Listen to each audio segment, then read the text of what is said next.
Olá, meus queridos, sou Rosa Viana Formiga, defensora pública em Teresina, Piauí, especialista em direito das famílias e sucessões, e o assunto de hoje é alimentos, esse assunto tão recorrente em nossa prática do dia a dia.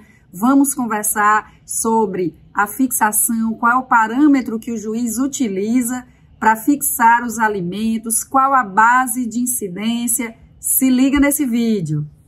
Desde já eu peço que você se inscreva no canal e ative as notificações.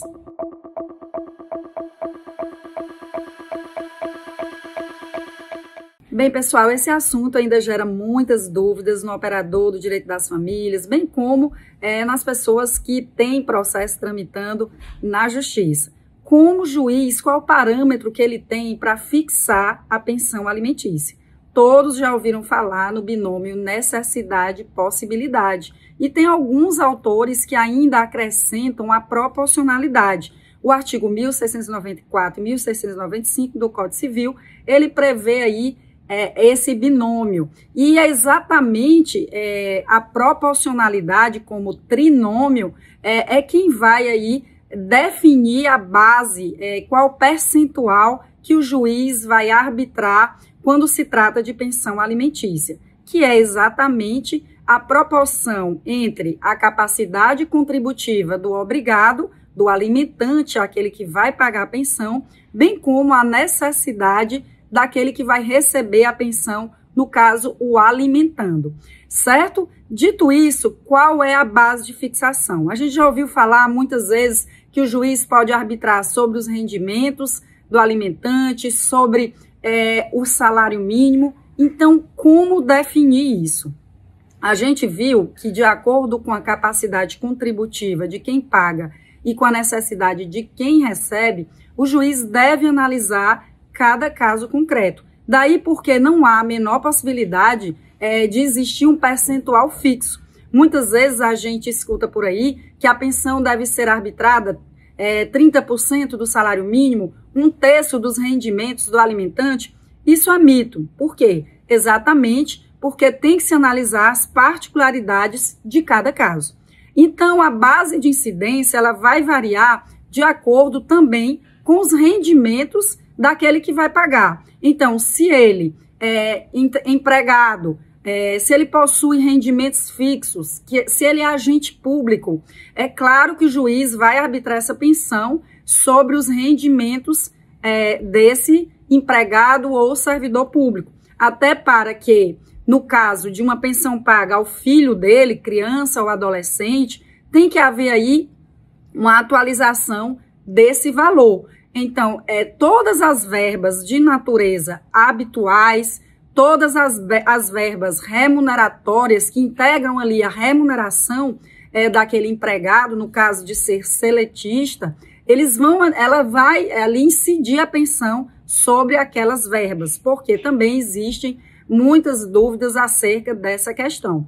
Então, como será o cálculo? O juiz vai analisar ali a situação, as necessidades da criança e vai decidir um percentual sobre os rendimentos daquele trabalhador, excluídos ou excluídas apenas as verbas de natureza obrigatória, como imposto de renda e previdência. Excluídas essas verbas, aí o juiz passa ali a descontar, a determinar aquele percentual para ser descontados ali do remanescente. Lembrando que o juiz vai dar uma decisão, seja provisória, desde o início do processo, já ali no despacho inicial, seja definitiva ao final do processo, através de uma sentença, e ele vai determinar que seja oficiada a empresa daquele empregado para que ela passe ali a descontar, efetivar esses descontos,